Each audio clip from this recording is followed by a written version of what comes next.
Hey there, party people. Hope you got your hands in the air for this one. We're coming back with DEFCON 5. We're looking at the final verdict here in DEFCON 1. What the hell am I talking about? Hey, DEFCON, we're talking about defenders, we're talking about controllers. DEFCON and the City of Heroes, that fossilized game from not the 80s, but the 2000s about superheroes, MMO style here on the Homecoming servers, and we're looking at these two classic archetypes from the old school game, trying to figure out who was the better supporting set. And in DEF CON 1, we're looking at traps. We're specifically looking at a defender by the name of Cherie da Bom. She has traps, assault rifle, and mace mastery as her three power sets. And then we had Vexaris on the controller side, who was pack and illusion control, traps, and psi mastery. And so we're zooming in on traps as a supporting set, a uber cool debuffing set where you got a lot of little gadgets and gizmos that you put out to debuff your enemies into oblivion. And I went through all the rigmarole about traps and these two builds in the last few videos. And then I ran some missions with these two characters, recorded the stats, crunched the numbers, went through my reaction to Cherie da Bom's team action and all the numbers there. And then I just got done the other day looking at Vexaris doing the same thing and looking at all his stats. Well, today's episode, we're gonna swing for the fences. We're gonna be taking a look at both of these in tandem because we wish to deliver the verdict. Who was better with this particular power set? And then once we're done with this, we're going to take all the numbers from all five levels of the DEF CON, all five different combinations of support sets for the defender, for the controller, put all this number together, all these numbers together, and crunch the final numbers so we can come up with our final decision, final judgment, which archetype's better at this game as far as keeping your team alive. So without further ado, let's go ahead and take a look at the side-by-side. And all right, here we are, my friends. This is the fifth one of these, so if you haven't seen any of the other ones, you're going to be in for a little bit of a treat, I think, today, because I'm going to go through these two characters' stats in a side-by-side look, trying to figure out piece by piece, mission by mission, if possible, power by power, whatever I need to do to come to a decision as to which one, quote, end quote, won this matchup. So let's start with the basics. On the left, we got Cherie in the blue background, and on the right, we've got our good friend Vexaris in the pinkish red background. And from the start, you can see there is a decent difference just in the amount of time spent on the five missions. For my defender, Cherie, she was at it for 76 minutes, which is fairly common for these missions. I've been running somewhere in the low to mid 70s for my defenders.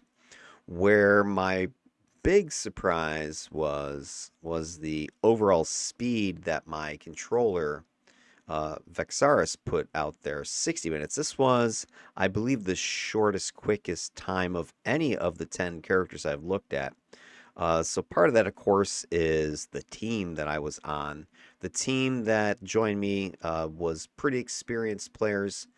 I think all of them were from the Best of the Worst channel that I play with some of these folks that are kind of regular players of the game, or at least fans of the game, people who know what they're doing. So I didn't have any pugs this time around, which might be the first time I was all bow wows, although maybe Cherie was all bow wows.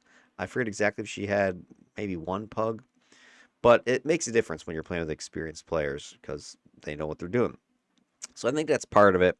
The other thing is the characters that were brought to the party were all pretty well slotted. They all had a bunch of set bonuses, that sort of thing that you would have seen when I popped open their individual character information windows. So we had some, experienced players with well slotted characters. So there was minimal, just kind of goofiness, as newbiness, that sort of thing. Yeah, there were some noobish moves, but for the most part, people were playing the game like they knew how to play it. So I think that makes a big difference. And then of course you got the, hey, maybe the character themselves was the difference. And that's kind of what I want to figure out is, hey, what of this is Vexaris and what of this is Cherie? And if we look at them side by side, is this meaningful or not? Now, overall, time is not a direct measurement of anything that I've been doing. It's an indirect measurement because I do look at rates as one of my number one comparative stats. I look at whatever stat I'm recording, damage output, damage input, number of foes defeated, whatever, and I take that number and divide it by the time, the minutes. So I have damage per minute, damage taken per minute. And then I look at those in a direct blue versus red side here. But beyond that, I have additional things I'm going to be metrics. I'm going to be taking a look at correlations. I've done this on all of my videos, I think, except for maybe the original series when I wasn't 100% sure what stats I wanted to look at.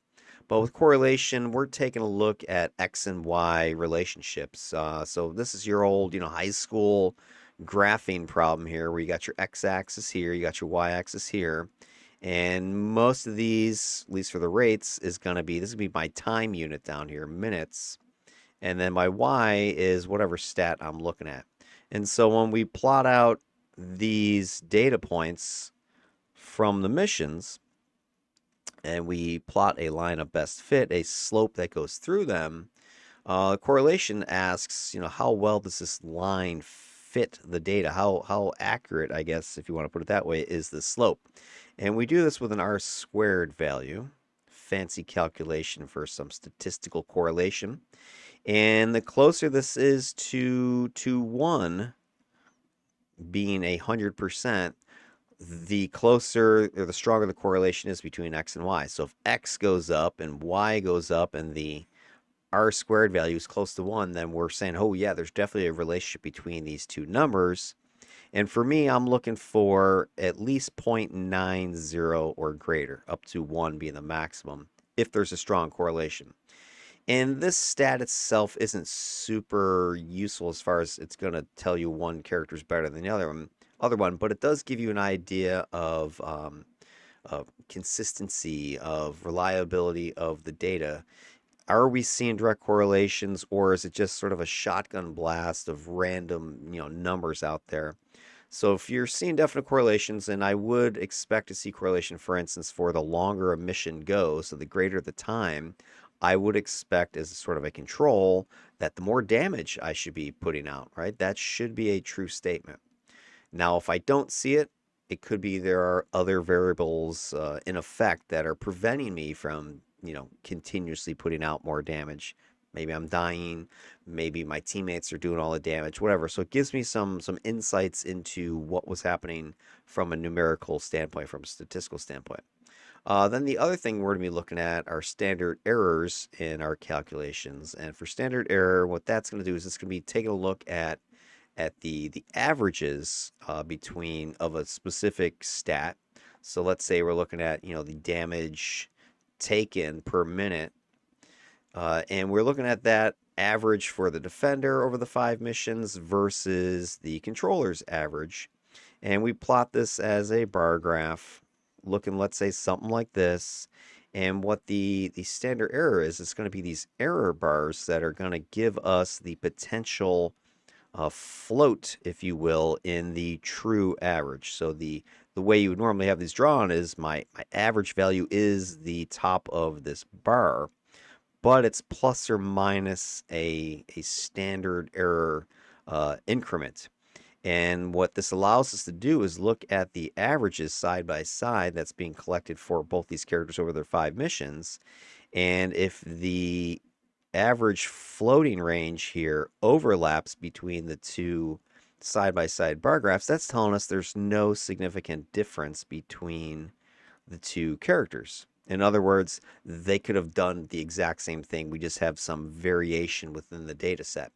If we do see no overlap, let's say it's something like this, then you would be able to say, yes, there is a difference between these two characters. It's real.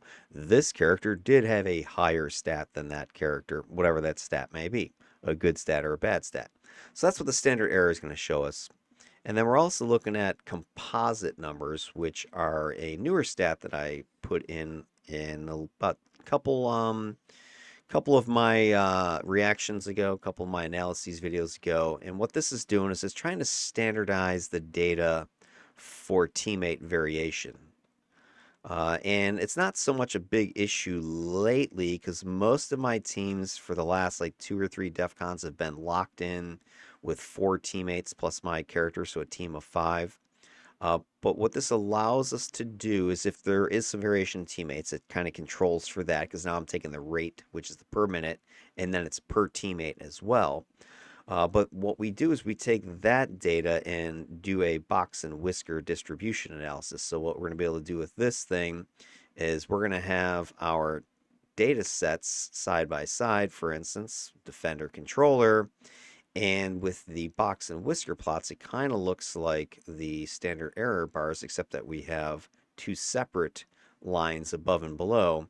And the bulk of the data is represented by these boxes. And so we can look at a couple things. We can look at the side by side because this should mirror what we were seeing with the standard error plots.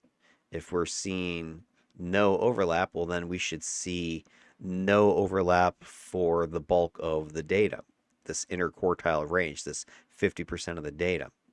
However, if there are outlying data points that causes the data to be skewed up or down, so let's say we had one mission where this number was huge, it could be artificially inflating this average that you're seeing over here in your bar graph because one of the data points is way up here and dragged the whole data. It kind of blew the curve if you want to use a like a college testing term here. So this allows us to look for stuff like that. It allows us to do a secondary comparison that's also standardized by teammates. And it also allows us just to look for the distribution of the data. We're wanting tight data. We want the data to be consistent from mission to mission, regardless of teammate. We're wanting to see that your character's putting out the same amount of damage per minute, per teammate, regardless of the mission, the enemy, etc. If you're seeing a big spread of the data and your interquartile range is much wider, then that's giving you much more random data and you're not able to be as strongly conclusive, I guess, with your analyses as you want to be or could be. And if you see something like this, if one of the characters has a very wide-ranging variation versus one that's much, tighter, this can give you an idea of consistency. If one character is very consistent play, very reliable, and the other one's sort of a wild card, they have some good missions, some terrible missions, that gives you some idea of, whether or not a character is better than another one. Do you want to have sort of a spiky and anti-spiky character that you can't really predict what they're going to do, sort of a wild card chaotic play? It also could talk about the team that they were on. That could be kind of crazy team that happened. Or are you looking for a much more consistent play style, much more reliable? And so far, my early analysis using this particular metric has suggested that we have pretty strong consistency. I believe it's with my defenders seem to be a little bit more consistent than what you're seeing with the controllers. And my early hypothesis is that the controllers are more inconsistent because the nature of controls is more inconsistent. You either have a control hit, yes, my control is hitting and I'm lowering damage incoming, or no, my control missed and the enemy is free to beat on me and I'm taking more damage. So I think it's more swingy when you look at the control, and it kind of makes sense if you think about it from that angle. But those are the data analyses that I'm going to be doing. So now I've showed both of these data sets already during my review videos for the 2 mission sets. If you haven't seen those videos, you should go back and take a look at them at some point after you watch this video, of course. But check out my channel. You can like and subscribe if you want. You're interested in looking at the data a little bit more and go through all my analyses. But you'll see I cover this in some pretty good detail, so I'm not going to rehash everything I said in those videos, but I do want to look at the numbers side by side. This is the first time you're seeing them lining up like this. In the videos, I did one or the other character. and it was like a couple weeks apart. But here are the survivability rates. Now, what survivability is looking at my character's defeats. So with my defender over here, she wasn't defeated at all over the 5 missions for the 76 minutes. My controller, on the other hand, did have one defeat over those 60 minutes.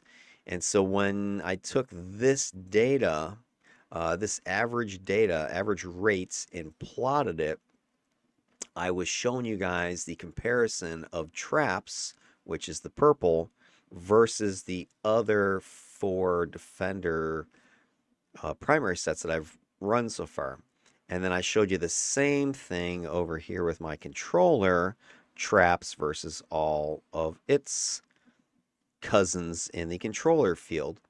And what we saw is that the traps was very survival. You know, it was 0, right? There was no deaths versus some of my more risky ones, electrical and kinetics. On the flip side of that, for my controller, this was actually one of the more risky, or was the riskiest up there with electrical affinity. So while in both of the archetypes, the electrical affinity was showing the highest risk to self. In traps on the defender, it was extremely safe. Here on the controller, it was riskier. Now, are these numbers huge? Are we going, oh my God, if you play traps, you're going to die every 5 minutes? No, not at all. You, according to this data, are going to die once every hour.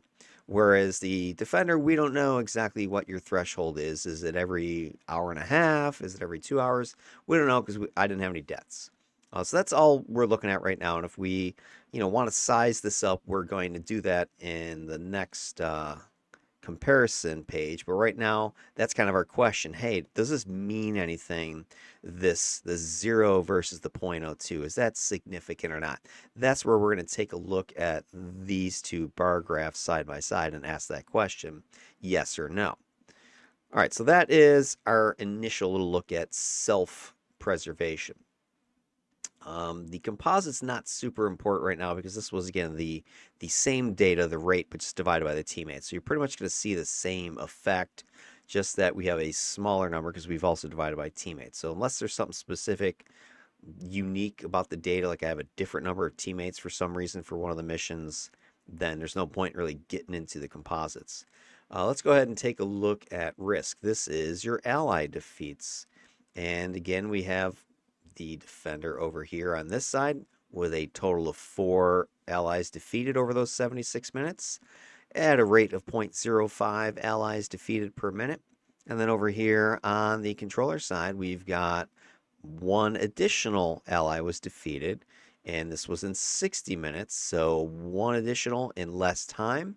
And this produced an average rate of 0.07. So we're going to ask this question. Is this a significant difference between these two characters? Does this mean anything? Or is there enough overlap that you could explain as just random chance? When we take a look at traps in the greater context of all the other sets on the defender side, it was, again, very safe for its allies. It was tied for the lowest with time. And the only kind of weirdo outlier was electroaffinity was the most dangerous for allies. Same situation we see over here with the controllers. Controllers had its safest with nature. And then traps was, pretty close. There is overlap between traps and nature. They're, right just about touching if you look at there. So it's, a little bit riskier than nature, but not statistically crazy. And then there is a slight possible overlap. I don't know exactly where this bar ends, but for the most part, electrical affinity is the most dangerous with both defender and controller. So that's kind of 2 strikes against electrical affinity. This video is not about electrical affinity. I already did a whole, review of that. But just when I first did that one, that was the first one I ever talked about. So I didn't have all this other data to look at. All I could say back then is, wow, I died a lot. Or wow, my allies died a lot. Now, in hindsight, I'm like, ooh. Yeah, you died a lot. That was brutal. But go ahead and take a look at those videos if you're interested in seeing what happened, because it was kind of crazy. All right, let's move on to our next stat that we're going to be comparing and looking at a little more depth. Lethality. This is how many foes I'm defeating. So those first two are really defensive stats. Here's my first offensive stat. How many foes am I defeating per minute? And here we've got 206 total foes defeated versus 200. So on the surface, hey, the defender defeats more foes, but it's over a little bit longer time. So you'd expect if the time goes up, you should get more foe defeats. Yes, which I did, but only 6 more versus the 200 at 60 minutes here. And that's why the rates are so important, because if you look at it from a rate perspective, the average rate was 2.88 versus 3.62. So we're defeating an extra, what, zero point 0.8 enemies per minute. Is that significant or not? We need to look at the stats. If we take a look at it in the greater context, traps, that was actually one of the better, or at least average, defeats per minute that my defenders were putting out, time being the most lethal of my defender combos that I tested. Whereas here with the controllers, traps was actually kind of in the middle with them as well, but there were a couple that, outshone it a little bit, with kinetics being the big daddy over on the control side. So again, does this mean anything? This is kind of your big picture look at this point. So I do kind of, what's interesting is it is kind of middle of the road for both archetypes. That's where one of the things I think will be sort of a side interest when I get into the final review is we're going to start looking at these types of questions. Hey, is kinetics better on a controller than a defender, considering it did its best performance here? Whereas, is time better for a defender than it is for a controller, because we have the superior numbers here? So those are the types of interesting questions we can ask as we move this this study forward into its final verdict. All right, let's continue on. What else we got to show you? Now we have the threat. This is the damage output that each character did over time and over each mission. And here's where we start to see some pretty potentially significant differences. We've got only about 190K over here, which isn't, terrible. At least it doesn't sound terrible. But we got 235K on this side. So we're another plus 45,000 over on the controller side. Is that significant or not? If you look at the rates, it kind of pops out at you a little bit more. We've got 2,500 versus 4,300. That's like 1,800 more per minute that this character is putting out. That seems pretty sizable. We need to take a look at it from a statistical analysis.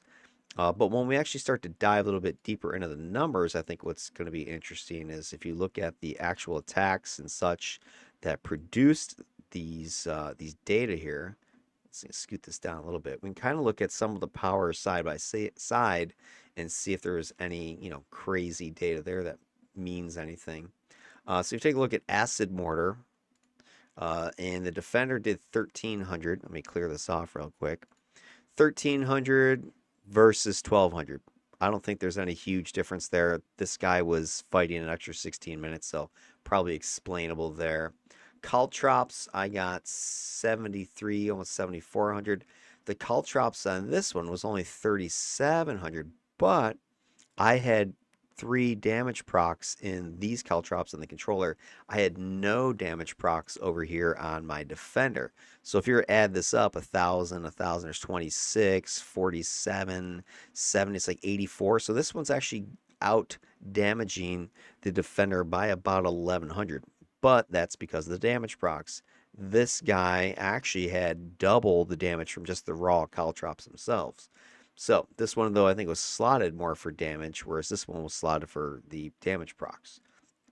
What else we got? We've got our remote bomb. Our time bomb is another one that we can compare side to side. 2,082, so about 2,100. Here we're looking at about 2,200, so almost the same number for the two of them. Seeker drones, 4,000 on the defender. Seeker drones, where are you on my controller? There they are. Seeker drones, 2,700 right there. So my defender's drones are out damaging my controller's drones. Neither character had those slotted for anything like damage procs. What else did we get? Trap of the Hunter was in my web grenade over here. I got 281. And Trap of the Hunter, I got 129, so not a huge difference there. And I think those are the main. Oh, and then the other thing, I did not have my. I don't think on my Defender I had poison traps slotted for any damage procs. No, but I did have it slotted for damage procs on the controller.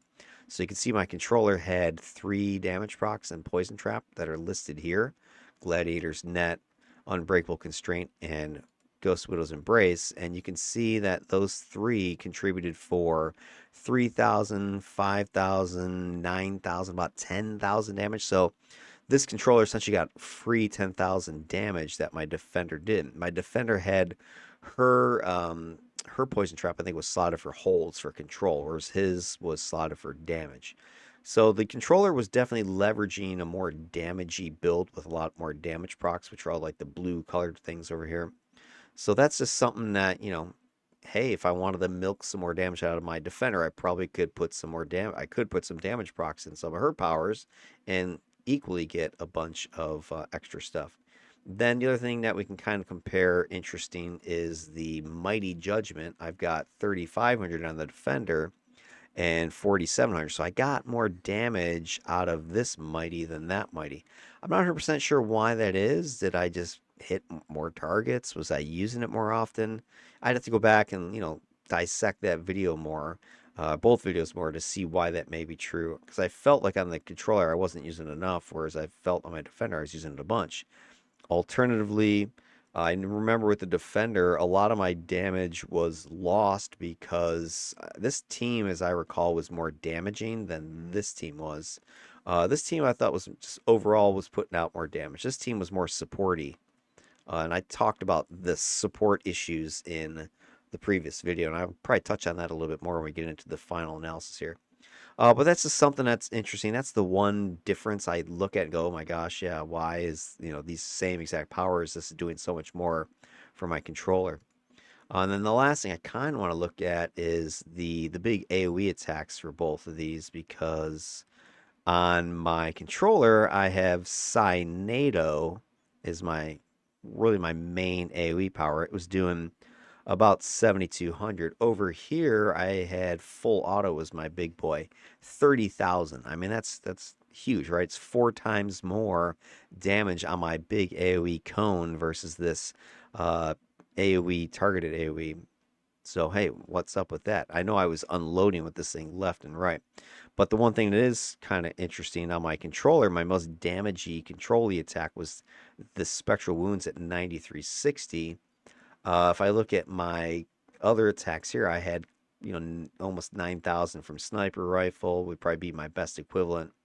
This was an AoE, so that's probably not a fair comparison. Same with Flamethrower, that's not a fair comparison. Another AoE like Cone. So probably the equivalent would be my single target Sniper Rifle versus this single target uh, Spectral Wounds attack here. Now, the other thing I will say about Spectral Wounds before I, go any further, yeah, it did this much damage, but remember from when I was talking about the traps, and sorry, when I was talking about her Vexaris' build video, there is a heal back portion on Spectral Wounds, and I forget the exact percentage, but it's a decent chunk that will heal back. So even though my raw damage output was 9360, if you were to throw the heal back in there, this might be down to, I don't know, 7,000, 8,000, something like that. So this might not be as impressive as it seems, but I don't have a way to quantify how many hit points were given back and whether or not the guy was dying at the time or whatever. Who knows? Who can say? But there you go. Overall, I mean, the Defender and the controller were kind of even on their basic trap attacks. The Defender has a lot more attacks from Assault Rifle than the controller does, but the controller was getting a lot more damage procs. So, if you look at sort of the raw numbers of just the characters themselves, this is where I think you'll see an interesting side-by-side. So if I scoot this over to see a little bit better here. So my Defender had 125k damage that she was doing by herself. The controller had 118k. So they were very close to each other. this one's a little bit shorter time, if you remember, 60 minutes versus 76. So that can easily account for this. If he was on the map for another 10, 15 minutes, right, this would have been equal, if not a little bit higher. So overall, their damage output as characters was pretty, lockstep with each other. Where I think the difference is, well, I know where the difference is going to be. It's going to be in these pets. And I've been talking about the pets with the controllers a whole bunch. If we take a look at the Defender, your Defender had Arachnobot Disruptor, the Bane Spider Essence, and the Tarantula Essence from the lore pets. So I had the Patron Pet and the 2 lore pets. And in total, those pets for the Defender were contributing about 64,000 damage. So about half of whatever this guy was, or what she was putting out for Cherie.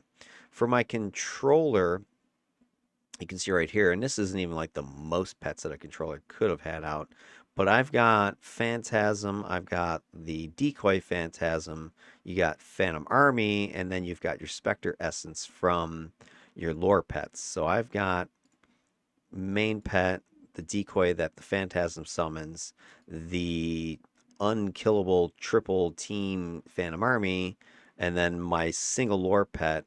Plus, I'm getting some cognitive interface damage through those pets.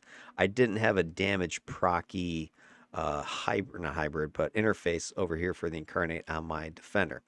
But if you take a look at all these controller numbers, then these pets were putting out, about $1.18. So that's an extra 44,000 damage. So again, here is the big difference, if there is one, between the Defenders and the controllers. The controllers are getting a ton of damage from pets versus what the Defenders are able to do, because Defenders are not a pet class. So if you're going to be playing a controller, get your pet. If you're going to be playing a Defender, try to get a pet as well. But that's a huge bunch of damage. And so if you kind of can add that all up, that's where I think you're seeing that discrepancy there of the damage output, and why, hey, this guy's 4318 a minute, but you got to factor in that about half of this is coming from the pets. So this guy himself might only be about 2,300, 2,200. That's almost, again, the same as what the Defender's putting out, although this also includes the Defender pets as well here. So, but the Defender pets were not nearly as, beefy as that. So there's your big story, I think, as far as the damage output. It's the pets, and Illusion Control has a lot of pets. So that's no big surprise, and I was slotting that guy for damage. And you can see those, in graphic form if you look at your damage contribution comparisons. This is showing you the raw numbers, but they are scaled to the 100%. So in the first mission here, you can see this Defender pets are about a quarter of its damage, about a quarter of the damage, about half the damage, about, I don't know, 20% of the damage, 10%. And then we've got about a quarter. So overall, we're putting out about a quarter of the damage from the Defender. Meanwhile, over here on the controller side, I'm going to check this out. It's what, 2/3, 3/4, half, I don't know, 30%, half. So for your Defender, while you're getting, like maybe 30% max, 25 more likely, you're getting easily about 50% of your damage is coming from those pets right there. So that is the big damage output story between these two characters in a side by side. All right, then the other thing I want to take a look at is these threat rates. And again, this is just the across the board, looking at all the different sets I've compared so far. The threat rate, damage output we look at for a Defender. Traps is on the lower end of the scale. I think part of that is because I didn't have my traps slotted for damage, whereas if you look at the controller's rate over here, I mean, traps was like second dog, right? It could have even overshot kinetics for damage output, but I had a ton of damage procs put into the traps on this character. Had I added damage procs over here, I could have got this up in the 3,000 territory, I think, no problem. I didn't. I was relying upon my assault set, so I wasn't worried about it too much. But that, I think, is a big difference. And then if you look at it just kind of across the board, right, we're pretty tight as far as, a couple of these things. but it is on the overall lowish end, whereas over here it's on the high-ish end. So for controllers, hey, is traps more offensive versus just the fact that I had all these procs in there? Then when you look at the was it the liability, I want to take a look at that. Where is it? Yeah, the damage efficiency. We'll actually swing back on that one in a minute. Let's jump over to resilience. This is the damage taken. I think here you're going to see sort of the opposite story than what we just saw with the damage output. So in blue, we've got our defender, and she took like 19,000 total, whereas my controller took 26K. And so he took an extra 7,000 damage, and this is in 16 fewer minutes.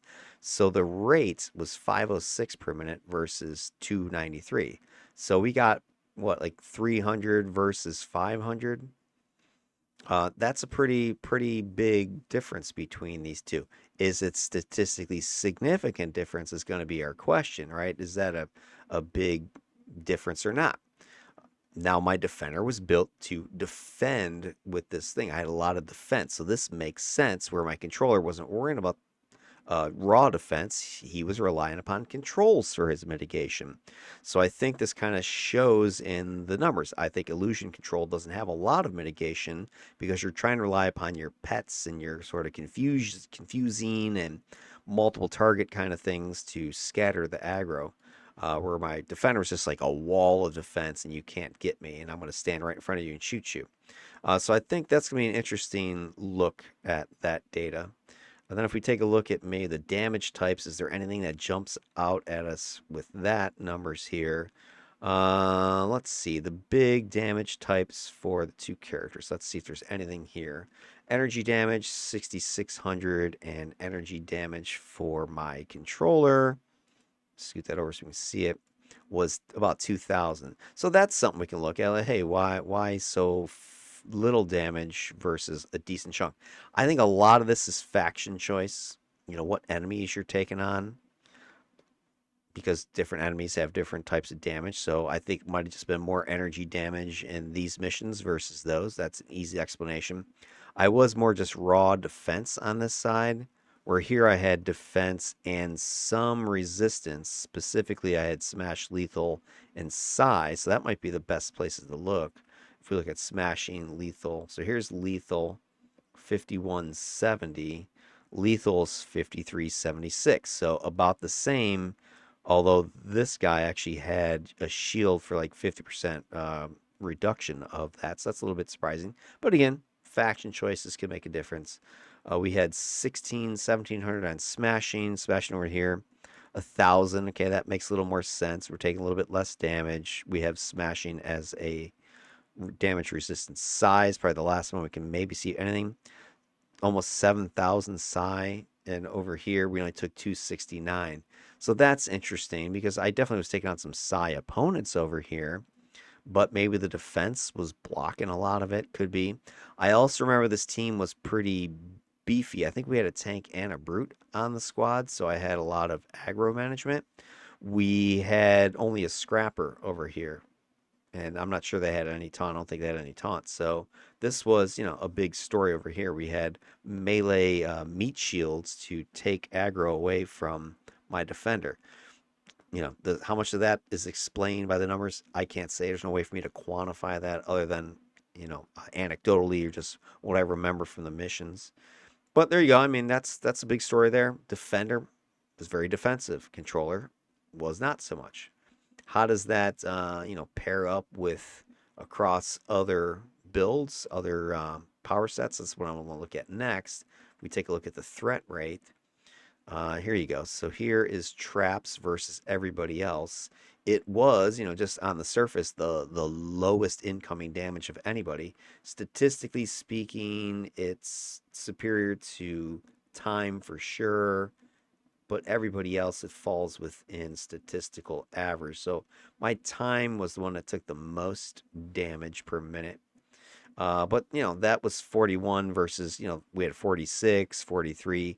So the controller had two that were actually higher than my highest defender damage input.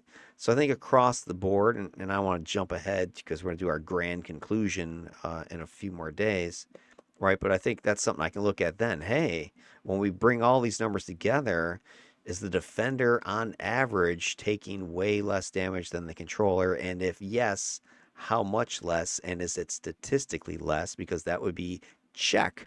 The defender is better at defense. Now, they the better supporter? I don't know, but that's part of the equation we need to look at. So this is just something interesting to see here. We're going to have a 43 versus the 2500 here. Is that statistically significant? It looks on the surface like, yeah, it's going to be, but we'll have to wait and see. All right, and then the last thing I want to look at is going to be, sorry, that was threat. There, reverse everything I just said. That was my threat rate. So what I was saying is that, hey, the controller was doing way more damage than this traps. Is that significant? Looks like it. When we flip that question around on the resilience side, here's the resilience numbers I was trying to show you, what I meant to show you. It's right here, rates. Boom. Same explanation or same questions, but just different numbers. Because here's what I'm seeing. So we've got our traps defender was 293. This is incoming damage, defensive stuff, versus 506. That looks significant. Is it or not? It's the lowest defensive stuff that I've seen of all my defenders. So it was looks like the lowest damager. So my traps build was lowest offense of the five, but it was the lowest incoming, or I guess the highest defense. And that was kind of how I built her, though. Not to be the lowest offense, but highest defense. So that kind of pans out. Looks like that's what I'm happening, or what I was seeing here. This trapper was built to be high offense, and he was, right? 506 versus 562. But, if you look again across the board here, right, we can kind of see some high damage numbers, 560, 506. That's up there with kinetics on my defender side. The only one that did worse than anybody was my electrical defender, 700 something. So that's going to be interesting to see when we average this all out. My lowest, check that out, 198 for this. Again, I don't want to jump ahead of myself, but because we're just focusing on traps right now. But these are some of the interesting questions that are starting to pop up already. But right now here on traps, it looks like we've got a winner, at least for the defensive stuff on the defender. But we need to look. All right, then the last thing I want to talk about was this efficiency stat. This was the old stat I was calling liability. Call it efficiency. So here it is for the two different characters. This is out versus in damage. And so here's the ratio of those two. Here's traps, 11-2 for the defender, 11-7 for my controller. It looks almost identical to each other. So even though I was putting out a lot of damage, I was taking a lot of incoming. So those seem to be, kind of balancing out a little bit. Here, I wasn't putting out as much damage, but I was barely taking any damage. So this number is higher than what you would expect. So those two numbers are probably going to be a tie. We look across, the whole thing, it seems like we're leaning towards, controllers were doing some pretty solid damage on a couple of their builds. So it'll be interesting, again, when we put all these numbers together to get a bigger picture. All right, that is the overview of the data you've seen so far. So let's go ahead and pull up our direct comparison, our stats that were answering some of these questions about which one is statistically better than the other one. 1 second. All right, here we go. So we got Cherie on the left, Vexaris on the right. You guys know the missions, and the DEFCON stats. It should be DEFCON 1, not DEFCON 2. How dare you? DEFCON 1. Fix that.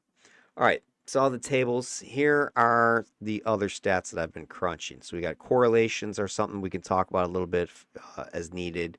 And then we've got these direct comparisons of the rates and the composite distribution. So first things first, Correlations. Remember, this is X versus Y. Is there any relationship between them? And we're looking for closer to 1.0 is there is a true relationship.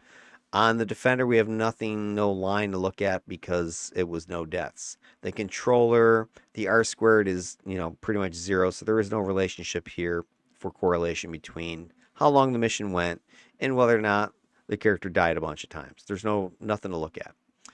Here is the two averages. So we have the rates. So this is deaths per minute. 0.02 for the controller, 0 for the defender. It's hard to say if there's anything because the error bar for the controller extends the entire, length here. And we don't have an error bar to look at for the defender because they didn't die. All we can say is, hey, this guy died no times. This guy died one time, 60 minutes. Sorry, 76 minutes and 60 minutes. So on the surface, defender gets half a point, right? No deaths, that's always a winner. But maybe if,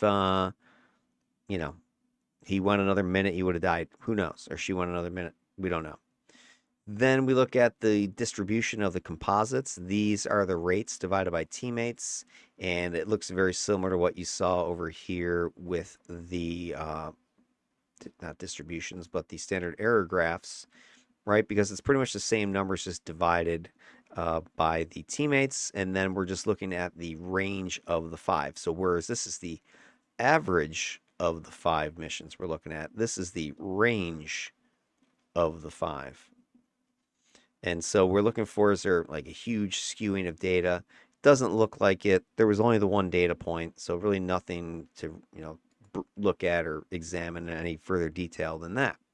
All right, let's take a look at the teammate safety. Is there anything here that we can see? All right, seen some numbers approaching what I would define as correlating, which I'm looking for a 0.9 or higher. So if we look at the controller data, as time increases, does the risk to allies increase? The slope is saying yes, but it's not 0.9 or better. So you couldn't statistically go, oh yeah, there's definitely a relationship that the longer you're teaming with that controller, the more likely you're going to die. You can't say that. It's close, but you can't say it. And the defender, similarly, it has similar slope to it, but it's even less correlating. Then our other data we can look at is here, risk. So the defender had 4 deaths versus controller's 5. This was the shorter time frame. This was the longer time frame. Is that a statistically significant difference? Here they are graphed side by side, and you can see that there's overlap in the error bars. So there's really no significant difference here. Yeah, a little bit better on the defender, but not enough that you're going to go, oh my God, he's awesome. Okay.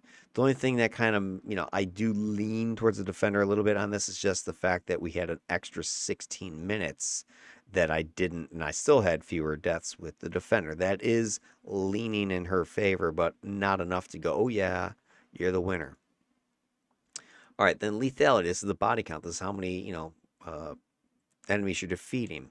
We do have correlation as I'm defining it with the defender. So what we're saying is as the missions got longer, as time went on, body count was going up, which you would expect, right? The longer you're fighting and shooting and trapping, the more bodies you're taking down. This is statistically shown by the data. It's close on the controller, but not close enough to say, oh yeah, for sure. I do think that during this mission with the controller, I was talking about this a lot in my reaction video, which I just released a couple days ago. If you haven't seen that one, go check it out. But one of the things I brought up a few times was it was too busy. There was a lot of times where I was trying to do stuff, or I had too much to do, and so I was kind of not doing anything. Not doing anything might be too strong of a word. It was more so analysis paralysis type of thing. You had too many options to, what do I do? And it's, I guess, more of an efficiency thing. A lot of, oh, I should use this, or missing out on using something, or, my force field generator got blown up, my phantasm got destroyed, and I wasn't able to recognize it quickly enough. So I think that could help explain this, that you're busy with laying this trap, or oh, I got to resummon that pet, or oh, I need to place those phantom army just so. Whereas my trapper defender was much more just drop the thing and shoot. That she didn't really care. It was less thinking, less cerebral on her part. That could explain kind of a little bit more of a direct relationship there.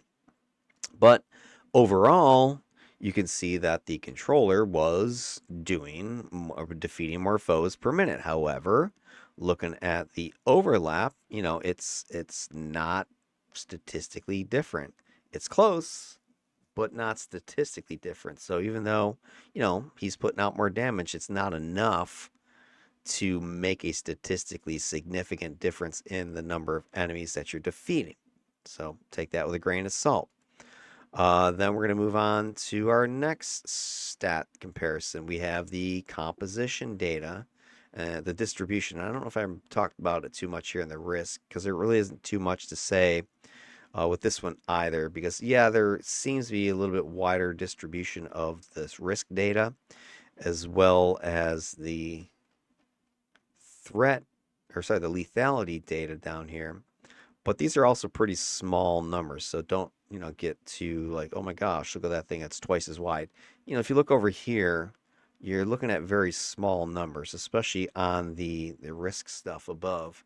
But there is a little bit of skewing, a little bit of extra spread on the data. Nothing like crazy outlier like way up here that can explain the difference, but a little bit wider distribution of the data, a little less reliability, where the defender is more, you're going to get this many per mission, per teammate, every time type of thing. And again, my hypothesis currently is that that's because controllers are more, black and white. You either hit or you miss. You either control or you don't control. Defenders have more of a gray area, so it's able to absorb sort of the fluctuations of the game. Whereas your controller, if you miss that control and the boss lights you up, you're gonna feel that spike, let's say damage or whatnot. Same thing maybe with containment could be explaining this. If you don't have something controlled, you're not going to get the containment spike of damage. If you got something controlled, boom, you got more damage. Now maybe you're killing faster. All right, threat. Speaking of damage, let's look at these numbers. Both characters have strong correlation between the time of the mission and the amount of kills, or the amount of damage you're putting out, which makes total sense, right? The longer you're going, the more damage you should be putting out. This is kind of like a nice control. We would expect this, and we're seeing it, like 98% correlation here with the two of them. Here is where we see our first, really big difference. And remember, this is the average. So this is the average damage out per minute.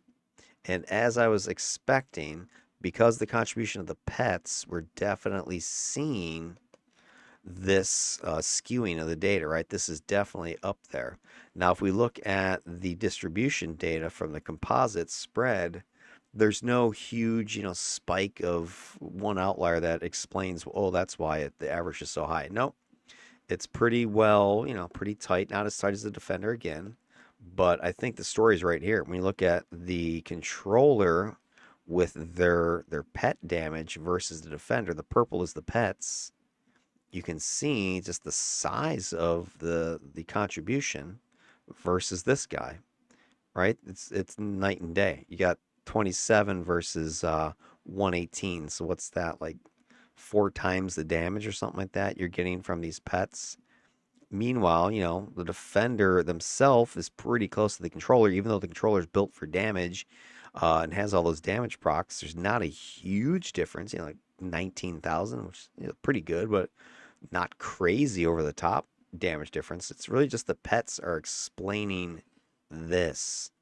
So if you could get more pets somehow as your defender, and I've said this a few times now, if I were to try to maximize pets, right, I'd be going with a Dark Miasma paired with Electrical Blast, so I could get Dark Servant and Voltaic Sentinel, and I would make sure I'd grab one of the Patron Pools or Ice Mastery to get that epic level pet. That gives me 3, and then I'd go lore and get 2 more pets on the core side of things, so I could get 5 defender pets doing something like that. I think then you would definitely be able to have that pet versus pet comparison that the controller's taking advantage of. Well, so right there, all right, we, plus 1 point for the controller. So we got our defender has about a half a point with that initial just didn't die versus +1 here on the damage output. But that's kind of expected, I think, for the controller. This illusion traps is like a damaging set, and the way I put it together is very damaging. Now we can kind of flip the story around, I think, and take a look at traps on the defensive side. Resilience. Our numbers are, fairly correlating, but again, not breaking the threshold. But if we look here at the incoming damage on average, we can see that this is slightly, yeah, there's like some daylight here, guys. So not, huge, but it's enough. There's no overlap between the error bars, which means this difference is significant. This defender is taking significantly less damage than the controller. And I think that's also magnified a little bit because, again, we have sort of a wide spread. We have very consistent data on the defender side. So I think we can look at this and say, yeah, for sure, this defender who was built for defense is the victor here, at least in this stat. They are scoring a point on the defender side for just raw defense numbers. Leans that way. Then if we take a look at that liability correlation, as I suspected, it's pretty much a tie, right? We've got the correlations are not statistically significant, but the liability ratios, the average damage out versus damage in is almost identical, complete overlap of the error bars. The distributions are pretty much lockstep. There was like one, skew-y-ish data that is pulling this up a little bit. So, maybe one mission was really damagey, kind of skews that a little bit, but there's really no difference there. So you can't look at that and give any props to one side or the other. Now, here's where we're at. And you guys have probably been keeping score. So I'm saying this. I think the defender has this, right? They were more defensive. Not, crazy, but it was significant based upon the graph. The controller was hands down significantly more damaging than the defender was. That's clear. Pets are a huge contributor, and the damage procs are a huge contributor. But that's the way it looks at. So right there, you're kind of looking at a tie. One's more defensive, one's more offensive. Where I kind of am leaning is if we go back up here, and here's why I'm going to kind of lean this way. Besides this, right? Oh yeah, no deaths, 4 deaths versus 5, 0 versus 1. It's not so much that. So let's kind of summarize this. So my defender, personal deaths, 0, right? And controller had 1. Again, that's not huge where you're going, oh my God. That's huge. It's a little bit better, obviously. Then we got allies, right? Ally wise, 4 versus 5. Again, slight edge over here, but it wasn't statistically significant. I'm leaning towards half a point here now because, hey, just none versus this. But this is not why I'm going to ultimately make the verdict that I'm going to make. If you go back and you watch, and I talked about this in my very last video, if you go back and watch Vexaris' controller reaction video, I commented about this a lot. On this team, I had a very unique composition. There was a Veet, one of the villain epic archetypes on the team, who had double stacked leadership buffs. And so they were providing a lot of defense, damage, and hit bonuses. Now, that's one thing, and I'm not like going, hey, this is the reason I'm concluding this. I'm just saying that's part of the equation. So this controller, who also had leadership of his own, was getting extra kind of support from this source. Now, I've been on teams where I've had other characters on it that have had leadership, so you can't say, oh yeah, this is the only reason. But this is one thing I want to point out. The second thing that I'm going to point out and why I'm going to lean towards the direction I am is that I also had a Dominator on this team. And that in and of itself is no big deal. They're adding controls, lots of controls. That makes my controller's job a little bit easier. But again, that's not the only thing. But what it does do is it does give me some containment extra chances. And why that's something I'm going to point out is because illusion control doesn't have much in the way to get containment. Like containment, you have to stun, you have to immobilize, you got to hold, something like that. And illusion has a couple of holds, and I think that's it as far as getting containment. It doesn't have any like other controls that would proc the containment chance. But with a Dominator on the team, holding and immobilizing and stunning, whatever else that he was doing, Objet d'Art was doing, that is allowing me to get more containment than I could have, would have, should have gotten. So that boosts me in the damage category. And then the third thing, and again, and I'm not saying this is it either because I've had teams with Dominators and I'm not going to complain, right? I mean, I've had it before, so I've taken advantage of it before on both sides. I've had defenders have it with a Dominator, controllers with Dominator. So again, that's not it. Then the third thing that I'm going to kind of point at is this team also had a Sentinel on it, and I've had plenty of Sentinels, but this one was the first one who had team heals. He had electrical mastery and had rehabilitation circuit. Now I've had characters with heals, self heals, no problem, like tank or brute. I've even had, I think it was on this team, there was a brute with radiation armor. I think it was this team that can heal if you're standing in melee. So there is some potential for team heal. But this Sentinel had team heals, not just this rehab circuit, but the rehab circuit jumps from player to player. And at one point in the video, I remember counting, it hit 11 targets with a single click. That's pretty significant if you're able to heal multiple targets of pets and players that are all in. And it doesn't have to be like right next to the rad brute standing within 5 feet. This is like you're zipping around like 30-foot radius type of thing.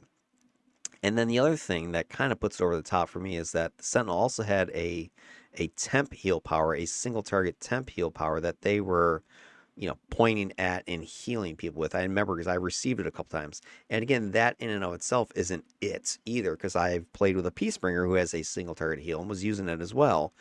But I think the it is the fact that I had all three of these things on one team at the same time. And I've never had this level of support on a team from the non-support characters, because whenever I recruit for this DEFCON, I get 4 teammates who specifically I say non-supporters. So no masterminds, no controllers, no defenders, no corruptors. I want to be the only player who's a true support character, because that's what I'm trying to test here. Anything else is fair game. So that's why I was okay with a Vite. I was okay with the Dominator. I was okay with the Sentinel. But when you look at a Vite with double stacked leadership, a lot of support to hit, damage, defense. This is helping keep me alive. This is help boosting my damage, help me boost my damage. The Dominator controlling, that's helping keeping me alive, helping the team stay alive, boosting my damage through containment opportunities. And then the Sentinel kind of puts it over the top, because this is the first time I've had somebody with multi-target healing. It's kind of like having an electrical affinity character next to you. And then a single target heal on top of that puts it over the top for me. I think this particular composition on this team of the DEFCON for Vexaris essentially gave me a second support character, which I don't know if you want to call this a disqualification or not, but I think I have to look at all of his numbers then with a, that sort of cracked lens, if you will. So when I go ahead and look at the fact that despite having the extra support, because of the extra support, I feel like I guaranteed I would have died at least one more time, because there was a specific time I was near death and I got hit by 2 heals from him as I was bleeding out. It was the Nemesis Mission 4, the one that I did die once on. There was another time I was about to die. Maybe I would have, maybe I wouldn't have. I don't know. But I feel like I probably would have died at least one more time. So let's say I put that number to 2. And then what I can't 100% quantify, but I feel it's also true.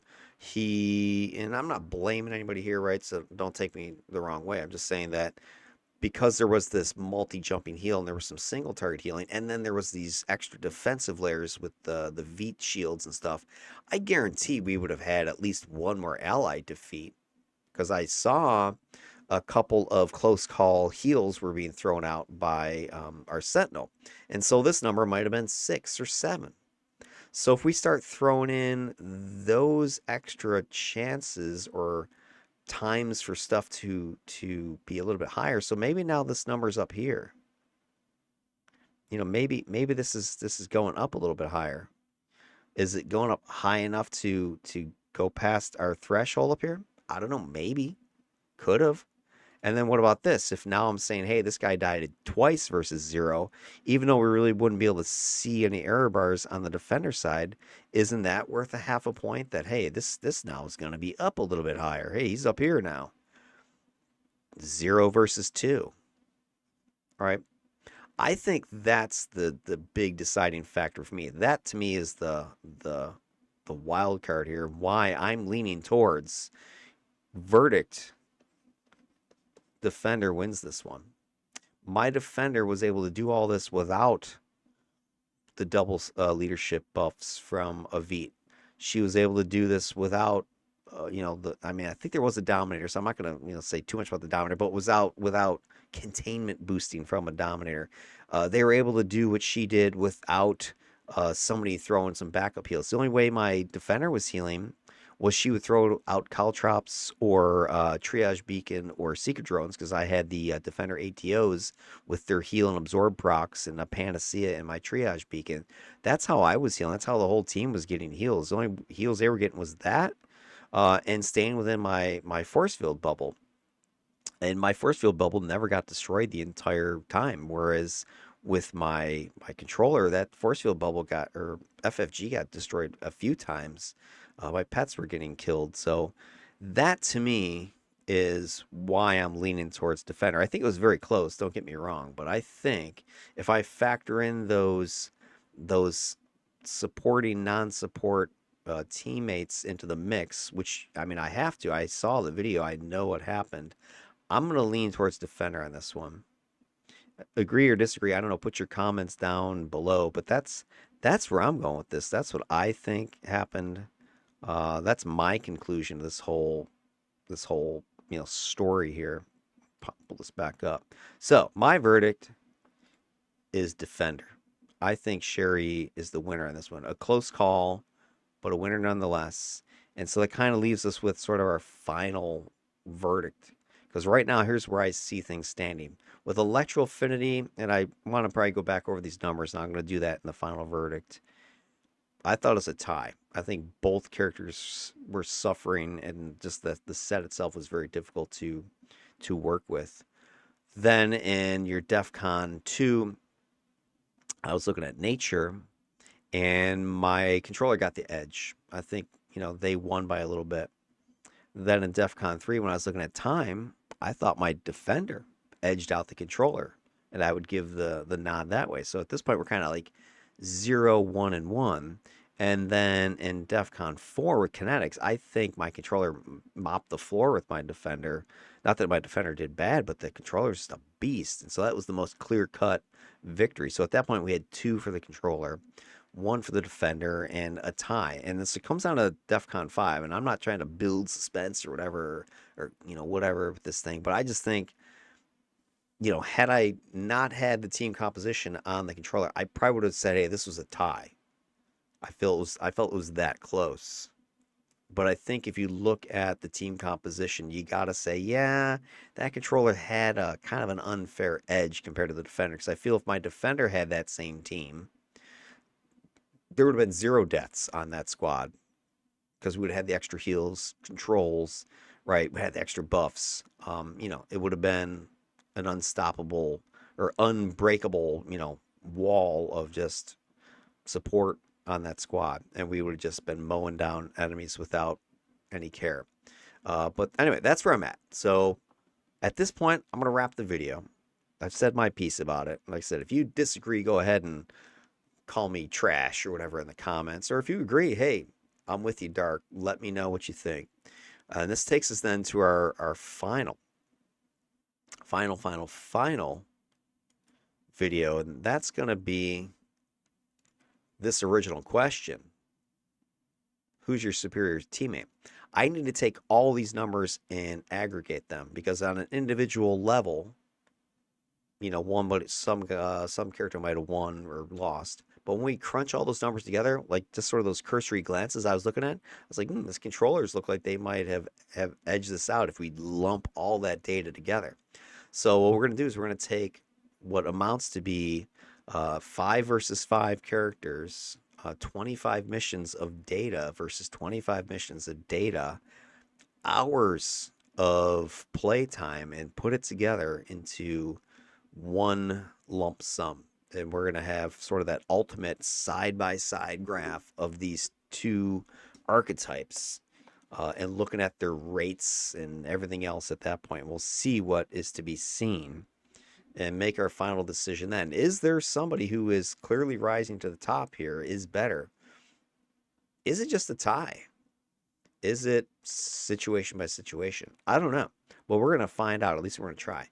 All right, everybody, appreciate your time. I appreciate you following along with this whole crazy nonsense. I'll catch you in the next video. Have yourselves a good night. Take it easy.